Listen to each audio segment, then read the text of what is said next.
L-Ena Malta qalet li t-temperaturi eċċezzjonalment għoljin qed ikomplu joħolqu pressjoni kontinwa fuq in-netwerk tad-distribuzzjoni.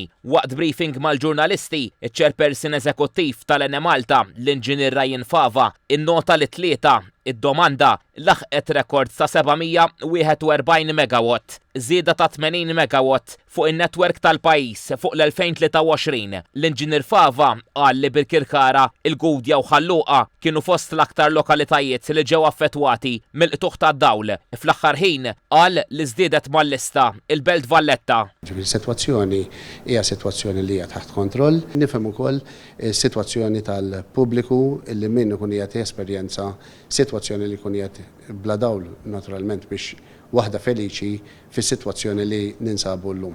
Nirringrazzja il-ħaddiema tal-Ena Malta illi bħalissa għaddejjin biex xogħlijiet neċessarji biex fejn għandna issa bħalissa li għandna daqsxejn dawn id-diffikultajiet inkunu nistgħu dik iż-żona partikolari nkunu nistgħu nġibu n-netwerk fuq saqajh u lura normal fl-inqas possibbli.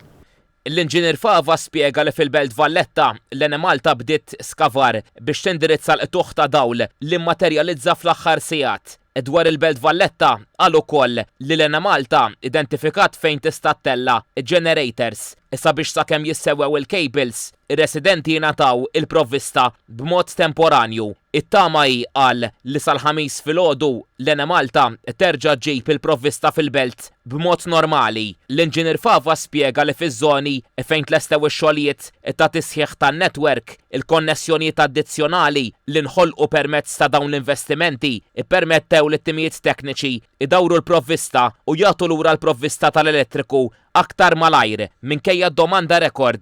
Dawk iż-żoni li sar l-investiment fihom hemmhekk rajna l-frott. Però dawk iż-żoni li għadna naħdmu fihom bħal ma' l-Belt Valletta li sfortunatament dolodu tlifna mhux kejbil wieħed imma tlifna alternattiva oħra, ġabna f'sitwazzjoni fejn issa xogħol irid isir biex dak il-cable fault jitranġa.